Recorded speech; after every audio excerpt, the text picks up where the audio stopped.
Hi guys, and welcome to my cooking show.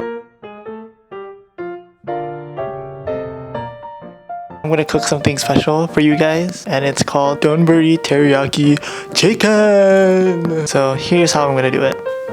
Soy sauce, delicious egg, ground pepper, kosher salt, the rice vinegar, garlic powder, and the chicken.